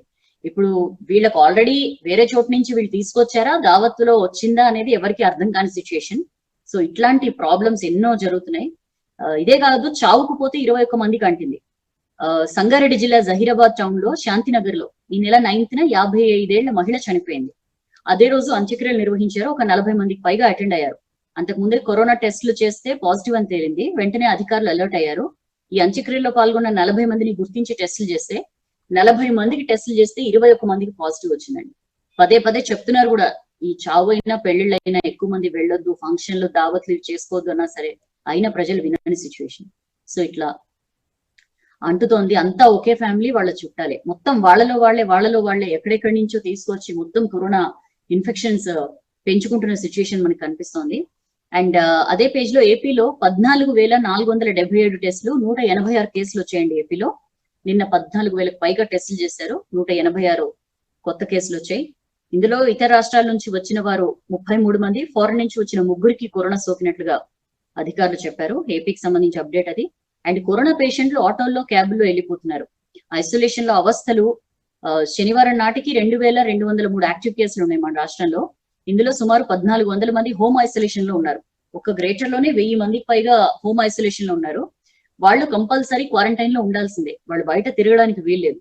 కానీ ఇదివరకు ఏంటంటే కంటైన్మెంట్ జోన్ అని ప్రకటిస్తే అధికారులు నిత్యావసరాలు కానీ అవన్నీ వాళ్ళ ఇళ్లకి ఇచ్చేవారు. బట్ ఇప్పుడు అలాంటి సిచ్యువేషన్ లేదు కాబట్టి కంపల్సరీ వీళ్ళు బయటకు రావాల్సిన సిచ్యువేషన్. సరుకులు కావాలన్నా, ఏది పాలు, కూరగాయలు ఏం కావాలన్నా రావాలి కదా. సో ఆ ఇంట్లోంచి ఎవరో ఒకళ్ళు అయితే బయటకు వస్తున్నారు. వీళ్ళు స్ప్రెడర్స్ గా మారుతున్న సిచ్యువేషన్. ఇట్లా విపరీతంగా పెరిగిపోతున్నాయి కరోనా కేసులు. అండ్ ఇవేవి పట్టించుకోకుండానే వీళ్ళని ఇళ్లకి పంపించేస్తున్నారు అధికారులు అని చెప్పని ఆర్టికల్లో చూస్తున్నాం. ఇంట్లో హై రిస్క్ ఉండే పేషెంట్స్ అయితే మరీ డేంజర్. ఇంట్లో హై రిస్క్ ఉండే పేషెంట్స్ ఉన్నప్పుడు వాళ్ళని హోమ్ ఐసోలేషన్ లో ఉంచడం, అసలు ఐసోలేషన్ కి ఫెసిలిటీస్ ఉన్నాయో లేవో కూడా తెలియని సిచ్యువేషన్ లో మరింత డేంజర్ లోకి వీళ్ళని నెడుతున్న సిచ్యువేషన్ కనిపిస్తోంది. ముందుగా ఏం చేయాలంటే ఐసోలేషన్ లో ఉన్న వ్యక్తి ఆరోగ్యాన్ని డాక్టర్లు, సిబ్బంది ఎప్పటికప్పుడు చెక్ చేస్తూ ఉండాలి. ఇంట్లో ఉన్న ఇతరులకేమో ముందుగానే వాళ్ళు హైడ్రాక్సీ క్లోరోక్విన్ ప్రిస్క్రైబ్ చేయాలి, వాడమని చెప్పి. సో ఇట్లాంటివన్నీ ఉన్నాయి. బట్ ఏవి కూడా జరగట్లేదు. ఒకేసారి మొన్న 6th రోజున, జూన్ 6న 310 మందిని హోమ్ ఐసోలేషన్ కి తరలించారు. వీళ్ళలో కొంతమంది వెళ్ళి ఇంకా ఇంతే సంగతులు, ఇంట్లో ఉంటే అని చెప్పి చాలా మంది ప్రైవేట్ హాస్పిటల్స్ లో చేరిపోయారు. ఇంకొంతమంది మాత్రం జ్వరం, దగ్గు ఎక్కువ అవడంతో ఒక 2 వ్యక్తులు తిరిగి గాంధీ హాస్పిటల్ అడ్మిట్ అయ్యారట మొన్న శుక్రవారం. సో ఈ రకంగా వాళ్ళు ఏది అందితే అది, ఆటో అయితే ఆటో, క్యాబ్ అయితే క్యాబ్, ఎందుకంటే వాళ్ళకి అంబులెన్స్ ఇవ్వట్లేదు కాబట్టి వాటిని పట్టుకొని వెళ్తుండడంతో మరింతగా కరోనా ఇన్ఫెక్షన్ పెరుగుతున్న సిచ్యువేషన్ అని మనం ఆర్టికల్ లో చూస్తున్నాం. ఇక నెక్స్ట్ పేజ్ కి వస్తే హోమ్ కంటైన్మెంట్లలో చెత్త ఎత్తేది ఎట్లా, కరోనా వైరస్ వ్యాప్తి చెందే ప్రమాదం ఉంది అని చెప్పి మనం ఈ ఆర్టికల్ లో చూస్తున్నాం. మామూలుగా మనం ఇందాక చెప్పినట్లు చాలా మంది పేషెంట్స్ ని, పాజిటివ్ పేషెంట్స్ ని కూడా ఇంటికి పంపించేస్తున్నారు కాబట్టి వాళ్ళు ఉన్న ఇళ్లలో ఖచ్చితంగా మాస్కులు కానీ ఇవన్నీ కూడా వేస్తూ ఉంటారు చెత్తలో. వాళ్ళు ఏది ముట్టుకున్నా డేంజరస్సే. వాటన్నిటినీ శానిటైజ్ చేసి చెత్తలో వేస్తారని చెప్పి మనం అనుకోలేము. సో వాటన్నిటినీ కూడా ఎత్తే బాధ్యత ఈ శానిటేషన్ వాళ్ళ మీదే ఉంటుంది. ఆ చెత్త ఎత్తేటప్పుడు చాలా ప్రమాదకరమైన సిచ్యువేషన్ లో వాళ్ళు పడిపోతున్నారు. మోరోవర్ వాళ్ళకి సరైన కిట్స్ కూడా ఉండట్లేదు. మాస్క్ ఇస్తున్నారు, మహా అయితే హ్యాండ్ గ్లవ్స్ ఇస్తున్నారు, బట్ అందరికీ ఇస్తున్న సిచ్యుయేషన్ కూడా లేదు. సో వీళ్ళు చాలా ప్రమాదకరమైన పరిస్థితిలో ఉన్నారు. ఎందుకంటే సిటీలో కరోనా వ్యాప్తి మనం చూస్తున్నాం, రోజుకి 100కి తగ్గకుండా కేసులు నమోదవుతున్నాయి. సో మొన్నటిదాకా వీళ్ళు హాస్పిటల్లో ఉండేవారు కరోనా పాజిటివ్ పేషెంట్లు, లేకపోతే రిటర్నీస్ ఎవరైనా ఉన్నా, లేకపోతే ఇంకెవరైనా ప్రైమరీ కాంటాక్ట్స్ ఉన్నా వాళ్ళు హోమ్ క్వారంటైన్ లో ఉండేవాళ్ళు. ఇప్పుడు అలా లేదు, మన మధ్యనే వైరస్ ఉంది, వీళ్ళందరూ కలుస్తున్నారు, వీళ్ళందరూ తిరుగుతున్నారు, ఇష్టం వచ్చినట్లుగా బిహేవ్ చేస్తున్నారు. కాబట్టి ఇక సిమ్టమ్స్ తీవ్రంగా లేకపోతే ఇంటికి పంపించేస్తున్నారు. కాబట్టి ఇలా 1200 మంది వరకు కరోనా పేషెంట్లు ఓన్లీ గ్రేటర్ లోనే ఇళ్లలోనే ఉంటున్నారు. సో వాళ్ళ ఆయా ఇళ్ల నుంచి చెత్త సేకరణ అనేది వీళ్ళకి చాలా సవాల్గా మారింది అని చెప్పి మనం ఈ ఆర్టికల్లో చూస్తున్నాం. పాజిటివ్ వ్యక్తులు, ప్రైమరీ కాంటాక్ట్స్ ఆహార వ్యర్థాలు, ఇతర పదార్థాలను చెత్తబుట్టలోనే వేస్తారు. కాబట్టి వీళ్ళకి పీపీఈ కిట్ల అవసరం చాలా ఉందండి. ఎందుకంటే లేకపోతే వీళ్ళు శానిటేషన్ వర్కర్స్ చాలా ప్రాబ్లమాటిక్ కండిషన్స్ లో పడతారు. ఈ పేషెంట్లు, ప్రైమరీ కాంటాక్ట్స్ ఎవరి వస్తువుల్ని వారే డిస్పోజల్ చేసుకుంటే మంచిదని చెప్పి కూడా డాక్టర్స్ సూచిస్తున్నారు. ఒకవేళ సొంత ఇల్లు ఉంటే ఇంట్లోని గుంత తవ్వి అందులో పడేయాలని చెప్పి చెప్తున్నారు. బట్ డెఫినెట్లీ వీళ్ళకైతే చాలా ప్రమాదం ఉంది. ఇప్పటికే 9 మందికి పాజిటివ్స్, 150 కంటైన్మెంట్లు ఉన్నాయి ఇప్పటిదాకా మన సిటీ వరకు. శానిటేషన్ సిబ్బంది పాజిటివ్ వచ్చిన వ్యక్తుల ఇంట్లో ఏవో తెలియక ఆందోళన చెందుతున్నారు అని చెప్పి మనం చూస్తున్నాం. ఇప్పటికే 9 మందికి పాజిటివ్ కూడా వచ్చింది. మేయర్ కి కరోనా నెగిటివ్ వచ్చిందండి, బొంతు రామ్మోహన్ కి టెస్ట్ చేశారు. సో దానికి సంబంధించిన వార్త. అండ్ కిరాయికి ఉండేటోళ్లకు కరోనా కష్టాలు, ఓనర్ల నుంచి విపరీతంగా ఒత్తిడి పెరుగుతోంది. ఎంప్లాయీస్ కు మరింత సమస్య, ఉంటే ఇంట్లోనే ఉండండి లేదంటే ఖాళీ చేయండి అని చెప్పి వార్నింగ్ ఇస్తున్నారు ఇళ్ల ఓనర్స్. అంటే కరోనా భయంతో చాలా మంది ఇప్పుడు సపోజ్ ఎగ్జాంపుల్స్ కూడా మనం ఈ ఆర్టికల్ లో చూడొచ్చు. మెడికల్ రిప్రజెంటేటివ్ లేదా బ్యాంకింగ్ సంస్థలు, ఇట్లా ఎవరైనా సరే బయటికి వెళ్ళాలి, ఉద్యోగరీత్యా బయటికి వెళ్లాల్సిన వాళ్ళు వెళ్ళి వస్తూ ఉంటారు. సో ఓనర్లు భయపడుతున్నారు, మీరు బయటకు వెళ్ళి ఇంటికి వస్తే మీరు వైరస్ ని తెచ్చే ప్రమాదం ఉంటది, కాబట్టి బయటకు వెళ్ళొద్దు, ఇంట్లోనే ఉండండి అని చెప్పి అంటున్నారు. ఉండకపోతే ఇల్లు ఖాళీ చేయమని చెప్పి కూడా ఒత్తిడి చేస్తున్నారని చెప్పి మనం ఈ ఆర్టికల్ లో చూస్తున్నాం. ఎంప్లాయీస్ కి మరింతగా సమస్యగా ఉంది. ఆల్రెడీ లాక్డౌన్ టైం, ఉద్యోగం ఉంటుందో ఉండదో అనే ఒక ఒత్తిడి అండ్ జీతాలు తగ్గడం, ఇలాంటి ఎన్నో ఇన్సెక్యూరిటీస్ మధ్య ఉద్యోగులు నెట్టుకొస్తుంటే ఓనర్ల నుంచి కూడా ఒత్తిడి కనిపిస్తుంది అని చెప్పి మనం ఈ ఆర్టికల్ లో చూస్తున్నాం. దానికి సంబంధించిన వార్త. అండ్ నెక్స్ట్ పేజ్ కి వస్తే, మా టెస్ట్ పాస్ అయితేనే దాంట్లో వచ్చే మార్కుల్ని బట్టే ఫీజుల్లో రాయితీలు.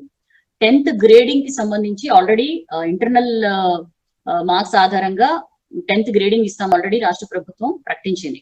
అయినా దాంతో మాకేం సంబంధం లేదని చెప్పి కార్పొరేట్ కాలేజ్లు అంటున్న సిచ్యుయేషన్ మనకు కనిపిస్తుందండి.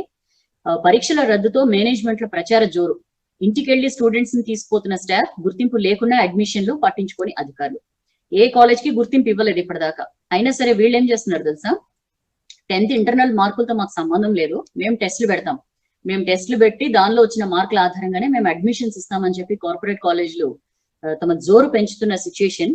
అడ్మిషన్ల వేటలో కాలేజ్లు 2558 జూనియర్ కాలేజ్లు ఉన్నాయి రాష్ట్రం మొత్తం మీద. ప్రైవేటు కార్పొరేట్ కాలేజ్లు 1583.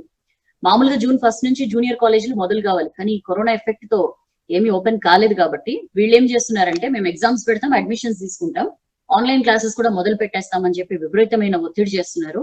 అండ్ 10th మార్కులు అసలు ప్రభుత్వం చెప్తున్న మార్కులు లెక్కలోకి రావు, మేము ఎగ్జామ్ పెడతాం, మేము టెస్ట్ పెడతాం, దానిలో వచ్చిన మార్కుల ఆధారంగానే మేము ఫీజుల్లో రాయితీ ఇస్తామని చెప్పి కూడా చెప్తున్నాం. ఇంకా పిల్లలని ఏం చేస్తారు, పేరెంట్స్ కూడా ఫీజుల్లో రాయితీ ఇస్తామని చెప్తున్నారు, కాబట్టి పిల్లల్ని పేరెంట్స్ కూడా పంపిస్తున్న సిచ్యుయేషన్ అని చెప్పి మనం ఈ ఆర్టికల్ లో చూస్తున్నాం. గుండుకు 200, అంజన భక్తులు నిలువు దోపిడీ అని చెప్పి అదే పేజ్ లో చూడొచ్చండి. కొండగట్టులో భక్తులు నిలువు దోపిడీకి గురవుతున్నారు. మామూలుగా తలనీలాలకి 10 రూపాయల టికెట్ ఉండేది. ఇప్పుడు ఈ లాక్డౌన్ వల్ల భక్తుల తలనీలాలు తీసుకునేందుకు పర్మిషన్ లేదు, తలనీలాలు తీసేందుకు. కానీ వీళ్ళు ఏం చేస్తున్నారంటే, ఈ టెండర్ దారి వద్ద పనిచేస్తున్న వ్యక్తులు కొందరు గుట్ట పైకి వెళ్లే దారిలో ప్రైవేట్ ల్యాండ్ గదుల్లో ఏం జాగ్రత్తలు తీసుకుండా జస్ట్ ఒక కర్చీఫ్ మాత్రం కట్టుకున్నారు. ఆ ఫోటో చూస్తే అర్థమవుతుంది. ఒక కర్చీఫ్ మాత్రం కట్టుకుని తలనీలాలు తీస్తున్నారు. 200 రూపాయల దాకా, 200 నుండి 300 రూపాయలు వసూలు చేస్తున్నారంట. ఎంత దారుణంగా దోచుకుంటున్నారో మనకి అర్థమవుతుంది. దానికి సంబంధించిన వార్త. ఇక నెక్స్ట్ పేజ్ కి వద్దాం. నెక్స్ట్ పేజ్ కి వస్తే, జపాన్ జాబిలి మిషన్ కు మన ల్యాండర్. మనం చంద్రయాన్ 2 మిషన్ లో ల్యాండింగ్ దగ్గర చిన్న ప్రాబ్లం అయ్యి అది ఫెయిల్ అయినా సరే మనం మరొక మూన్ మిషన్ కి ఇండియా రెడీ అవుతున్న సిచ్యుయేషన్ అండి. Japan space agency JAXA, Indian space research organisation ISRO, ఈ రెండు కలిసి lunar polar exploration LPE lunar polar exploration mission ని చేపట్టబోతున్నాయి. ఈ మిషన్ లో ఇస్రో కీలక పాత్ర పోషించబోతోందట. ప్రయోగానికి సంబంధించి ల్యాండర్ సిస్టమ్ ని మన ఇస్రోనే తయారు చేయబోతోంది. సో ఇస్రో ఫెదర్ లో మరొక క్రౌన్ లో మరొక ఫెదర్ అని చెప్పి మనం చెప్పుకోవచ్చు. సో ఈ ప్రయోగానికి సంబంధించి జాక్సా వివరాలు వెల్లడించింది. 2022లో మనది ఆల్రెడీ గగన్యాన్ మిషన్ ఉంది కాబట్టి 2023లో ఈ lunar polar exploration LPE mission చేపట్టనున్నట్లుగా జాక్సా ప్రకటించిందండి. ఇందులో కూడా ల్యాండర్, రోవర్స్ ఉంటాయి. ల్యాండింగ్ మాడ్యూల్, రోవర్ ని జాక్సా తయారు చేస్తుంది. ఆ ల్యాండింగ్ సిస్టమ్ ని మాత్రం ఇస్రో డెవలప్ చేయబోతోందని చెప్పి మనం ఈ ఆర్టికల్ లో చూస్తున్నాం. That's an interesting news. And వివాదంలోని 3 ప్రాంతాలతో నేపాల్ కొత్త మ్యాప్ పార్లమెంట్ ఆమోదం. వివాదాస్పద కొత్త మ్యాప్ కి లైన్ క్లియర్ అయింది. నేపాల్ పార్లమెంట్ లో ప్రవేశపెట్టబోతోందని చెప్పి మనం ఇదివరకు వార్తలు చూసాం. సో దానికి రాజ్యాంగ సవరణ బిల్లుకి పార్లమెంట్ ఆమోదం తెలిపింది ఏకగ్రీవంగా. లిపులేక్, మన దేశానికి సంబంధించిన లిపులేక్, కాలాపాని, లింపియాదురా ప్రాంతాల్ని నేపాల్ భూభాగంలో చూపించుకుంటూ ఈ కొత్త మ్యాప్ ని నేపాల్ చేసింది. అండ్ దానికి ఆ వివాదంలోని 3 ప్రాంతాలతో కలిపి ఉన్న మ్యాప్ కి పార్లమెంట్ ఆమోదం తెలిపింది అని చెప్పి మనం ఆర్టికల్ చూస్తున్నాం. అదే పేజ్ లో బార్డర్ లో అంతా కంట్రోల్ లోనే ఉంది అని చెప్పి మన ఆర్మీ చీఫ్ నరవాణే వెల్లడించారండి. చైనాతో చర్చల ద్వారానే సమస్యలకి పరిష్కారం, ప్రాబ్లం ఏం లేదు, దశల వారీగా చర్చలు జరుపుతాం, ప్రస్తుతం అయితే అంతా కూడా సిచ్యువేషన్ అండర్ కంట్రోల్ అని చెప్పి ఆయన చెప్తున్నారు.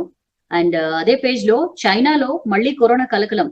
చైనాలో తగ్గింది, ఎఫిషియెంట్ గా కంట్రోల్ చేశామని చెప్పి చైనా అనుకుంటోంది. బట్ ఆల్మోస్ట్ ఒక 3 రోజులుగా కొత్తగా 18 కేసులు నమోదైన సిచ్యువేషన్ అండి. ఒక బీజింగ్ సిటీలోనే 9 కేసులు నమోదయ్యాయి. 6 కేసులు బీజింగ్ లోని అతిపెద్ద మాంసం మార్కెట్ జీన్ ఫడీతో లింక్ అయి ఉన్నాయని చెప్పి మనం ఈ ఆర్టికల్ లో చూస్తున్నాం. ఒకవేళ ఇదే సిచ్యువేషన్ కంటిన్యూ అయితే మళ్ళీ బీజింగ్ సిటీ లాక్డౌన్ వైపు ఆలోచన చేయొచ్చు అని చెప్పి కూడా మనం ఈ ఆర్టికల్ లో చూస్తున్నాం. అండ్ అదే పేజ్ లో కమ్యూనిటీ ట్రాన్స్మిషన్ ఉందా లేదంటున్న కేంద్రం, ఉందంటున్న హెల్త్ ఎక్స్పర్ట్స్. మనకి తెలుసు సీరం సర్వేలో ఏదైతే ICMR NIN నిర్వహించాయో అందులో వచ్చిన రిజల్ట్స్ ఆధారంగా క్లియర్ గా ICMR చెప్పింది ఏంటంటే కమ్యూనిటీ ట్రాన్స్మిషన్ లేదు మన దేశంలో అని చెప్పి. కానీ హెల్త్ ఎక్స్పర్ట్స్ దీంతో ఒప్పుకోవట్లేదండి. చాలా కేసుల్లో 50% కేసుల్లో సోర్స్ తెలియట్లేదు, ఎక్కడి నుంచి కరోనా వచ్చిందో తెలియట్లేదు అంటేనే కమ్యూనిటీ ట్రాన్స్మిషన్ జరిగిందని చెప్పి కళ్ళకు కడుతోంది. మరి కమ్యూనిటీ ట్రాన్స్మిషన్ లేదు అని చెప్పి ఎట్లా చెప్పగలరని చెప్పి హెల్త్ ఎక్స్పర్ట్స్ క్వశ్చన్ చేస్తున్నారు. ICMR సీరం సర్వే ప్రస్తుత రియాలిటీని చెప్పట్లేదని చెప్పి కూడా ఎక్స్పర్ట్స్ అంటున్నారు. వాళ్ళు మేలో టెస్టులు చేశారు అంటే ఏప్రిల్ తాలూకు అప్పుడు ఇంకా లాక్డౌన్ ఇవన్నీ కూడా స్ట్రిక్ట్ గా ఉన్నాయి కాబట్టి జనాలంతా ఇండ్లకి పరిమితం అయ్యారు. అప్పుడు బాగా వాళ్ళు బయటకి తిరిగింది లేదు, పెట్టింది లేదు. సో అప్పటి సిచ్యుయేషన్ ఆధారంగా రిపోర్ట్స్ వచ్చి ఉంటాయి. బట్ ఇప్పుడు చేస్తే మే తాలూకు అప్పుడు కొంత లాక్డౌన్ రిలీజ్ చేశారు, రెస్ట్రిక్షన్స్ అవి తగ్గాయి కాబట్టి అప్పుడు ఎంత వరకు జరిగింది అనేది మనకి క్లియర్ అండర్స్టాండింగ్ వస్తుంది. సో ఏప్రిల్ తాలూకు సిచ్యుయేషన్ కి అద్దం పడుతోంది తప్ప ఇది పూర్తిగా దీన్ని ఆధారంగా చేసుకుని కమ్యూనిటీ ట్రాన్స్మిషన్ లేదు అని చెప్పడానికి ఏమి ఆధారాలు లేవని చెప్పి కూడా ఎక్స్పర్ట్స్ అంటున్నారు. కంటైన్మెంట్ ఏరియాలను వదిలి సర్వే చేస్తే ఏం తెలుస్తుంది అని చెప్పి కూడా వాళ్ళు క్వశ్చన్ చేస్తున్నారు. ఢిల్లీ, ధారావిలో చేస్తుంటే అసలు సంగతి ఏందో తెలిసేదని చెప్పి కూడా నిపుణులు అంటున్న సిచ్యుయేషన్. అసలు దేశంలో కమ్యూనిటీ ట్రాన్స్మిషన్ ఉందని చెప్పడంలో ఎలాంటి డౌట్ లేదని చెప్పి ఎయిమ్స్ మాజీ డైరెక్టర్ MC మిశ్రా అంటున్నారు. మామూలుగా ఇన్ఫెక్షన్ వ్యాపిస్తుందో లేదో 26,000 శాంపిల్స్ తీసుకున్నారు, ఏం సరిపోతాయి అవి, అది సరిపోదు. దేశంలో పెద్ద ఎత్తున, ఎందుకంటే 130 కోట్లకు పైగా జనాభా, ఇందులో 26,000 శాంపిల్స్ అంటే సముద్రంలో నీటి చుక్క లాంటివి. అలా కాదు, ఇంకా ఎక్కువగా తీసుకోవాలి శాంపిల్స్ అని చెప్పి ఇప్పటికే ఈ 40% మందికి ఏదైతే severe acute respiratory illness survey అప్పుడు ICMR చేసిన దానిలో 40% మందికి విదేశాల నుంచి వచ్చిన హిస్టరీ లేదు, ఏమీ లేదు, మర్కజ్ లింక్ లేదు, అయినా సరే వాళ్ళకి పాజిటివ్ వచ్చింది అంటేనే అప్పట్లోనే మనకు అర్థమైంది అప్పటికే జరిగింది కమ్యూనిటీ ట్రాన్స్మిషన్ అనేది. ఇప్పుడు లేదు అని చెప్పడం కరెక్ట్ కాదని చెప్పి అంటున్న సిచ్యుయేషన్. యాంటీబాడీస్ డెవలప్ కావాలంటే కనీసం 2 వారాలు పడుతుంది. సర్వే ఏప్రిల్లో చేశారు, ఆ టైంలో మనం చాలా జాగ్రత్తలు తీసుకున్నాం. సో అది కరెక్ట్ కాదు అని చెప్పి కూడా చాలా మంది ఎక్స్పర్ట్స్ అంటున్న సిచ్యుయేషన్. అండ్ నెక్స్ట్ పేజ్ కి వస్తే ఫ్యూచర్ లోకి ప్రేమ్జీ రిటైల్ సెగ్మెంట్ లో మరింత వాటా కొనే ఛాన్స్ అని చెప్పి బిజినెస్ పేజ్ లో చూస్తున్నామండి. Big Bazaar, Central malls, brand factory వంటి రిటైల్ స్టోర్స్ నిర్వహించే కిషోర్ బియానికి చెందిన ఫ్యూచర్ గ్రూప్ తన రిటైల్ సెగ్మెంట్ లో మరింత వాటా అమ్మాలని చెప్పి నిర్ణయం తీసుకుంది. సో దీనికోసం విప్రో ఫౌండర్ అజీం ప్రేమ్జీ నాయకత్వంలోని కన్సార్షియంతో చర్చలు జరుపుతోంది.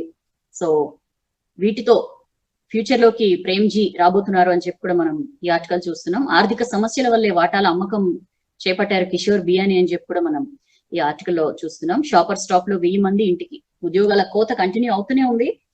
ఫ్యాషన్ రిటైలర్ షాపర్ స్టాప్ 1000 మందికి పైగా ఉద్యోగులపై వేటు వేసింది అని చెప్పి కూడా మనం ఈ ఆర్టికల్ లో చూస్తున్నాం. కరోనాపై పోరుకు మేము రెడీ అని చెప్పి ఢిల్లీలో చాలా మాల్స్ కానీ షాప్స్ కానీ చెప్తున్నారండి. సర్కార్ చెప్తే షాపులు మూసేయడానికి మేము రెడీగా ఉన్నామని చెప్పి 88% మంది ట్రేడర్స్ ఓకే చెప్తున్నారు. ఢిల్లీలో ఎలాంటి వరింగ్ సిచ్యుయేషన్ ఉందో మనకు తెలుసు. ఆల్రెడీ అన్ని ఓపెన్ చేయొచ్చు అని చెప్పినా సరే చాలా మాల్స్ తెరుచుకోలేదు. ఇప్పుడు కూడా 88% ట్రేడర్స్ మేము మళ్ళీ షాప్స్ అని మూసేయడానికి కూడా రెడీగా ఉన్నామని చెప్పి ముందుకు వస్తున్న సిచ్యుయేషన్. అండ్ అదే పేజ్ లో పెరుగుతున్న పొదుపు, జనంలో ఎన్నో మార్పులు తీసుకొచ్చింది కరోనా, అందులో పొదుపు కూడా ఒకటి. ఫినాన్షియల్ ప్లానింగ్ ని చాలా మంది మార్చుకుంటున్నారు. అనవసరమైన ఖర్చులు వద్దు అని చెప్పి పొదుపు మంత్రం జపిస్తున్నారు అని చెప్పి మనం ఆర్టికల్ లో చూస్తున్నాం. అండ్ అదే నెక్స్ట్ డే త్వరలో తెలంగాణకి బస్సులు, తెలంగాణ మంత్రితో చర్చిస్తామని ఏపీ మంత్రి పేరుని నాని అనౌన్స్ చేశారండి. చాలా మంది అడుగుతున్నారు కూడా ఏపీ నుంచి తెలంగాణకి బస్సులు ఎప్పుడు వస్తాయని చెప్పి. సో దానికి సంబంధించి ఇంటర్నల్ మీటింగ్ పెట్టి మేము డిసైడ్ చేస్తామని చెప్పి కూడా ఏపీ మంత్రి చెప్తున్నారు. ఇక హైదరాబాద్ లో జేసీ ప్రభాకర్ రెడ్డి అరెస్ట్. మొన్న అచ్చెన్నాయుడు, నిన్న జేసీ ప్రభాకర్ రెడ్డి. అయితే కేసు మాత్రం వేరు. తాడిపత్రి మాజీ ఎమ్మెల్యే జేసీ ప్రభాకర్ రెడ్డిని అనంతపురం పోలీసులు అరెస్ట్ చేశారు. నిన్న తెల్లవారుజామున Hyderabad Jubilee hills road number 33 లోని ఆయన ఇంట్లో ఆయనతో పాటు ఆయన కొడుకు అస్మిత్ రెడ్డిని కూడా అదుపులోకి తీసుకున్నారు. అంటే BS3 వెహికల్స్ ని BS4 గా రిజిస్ట్రేషన్స్ చేసి విక్రయించినట్లుగా వీళ్ళ మీద కేసులు ఉన్నాయి. దానికి సంబంధించి అరెస్ట్ చేసినట్లు చెప్తున్నారు. అండ్ అదే పేజ్ లో పార్సిల్ సర్వీస్ లోకి ఆర్టీసీ కొత్త ఆదాయ మార్గంపై ఆర్టీసీ ఫోకస్ పెట్టింది. గైడ్ లైన్స్ రూపొందిస్తున్నారు అధికారులు అని చెప్పి మనం ఈ ఆర్టికల్ లో చూస్తున్నాం. పార్సిల్ డ్యూటీలకు ఈ మిగులు కండక్టర్లని, డ్రైవర్ని వినియోగించే ఆలోచన చేస్తోంది.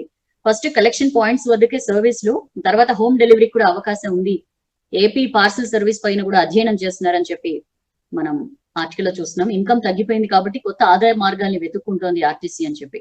సో ఇవ్వండి ఇవాటి వెలుగు పేపర్ లో వచ్చిన వార్తలు. మీకు ఈ ప్రయత్నం నచ్చింది అనుకుంటున్నాను. నచ్చితే లైక్ చేయండి, బాగా నచ్చితే షేర్ చేయండి. బట్ చెప్పండి, వెయిట్ చేయండి. 7:45 కల్లా వచ్చేస్తాను. వెలుగు పేపర్ లో వచ్చిన వార్తల్ని మీకు వివరంగా వివరించి చెప్తాను.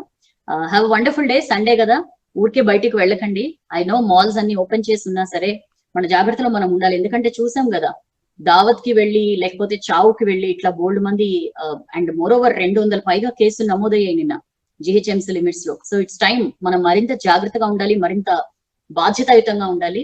సో జాగ్రత్తగా ఉండండి, సేఫ్ గా ఉండండి. కరోనాని మీ చేతులతో మీరు ఆహ్వానించి ఇంటికి మాత్రం తీసుకురాకండి. సో ఇవి ఇవాళ వెలుగు పేపర్ లో వచ్చిన వార్తలు. రేపు మళ్ళీ వచ్చేస్తాను 7:45 కి. Don't forget to watch. Have a wonderful Sunday. ఇవాళకి ఇంతే. This is Soujanya signing off.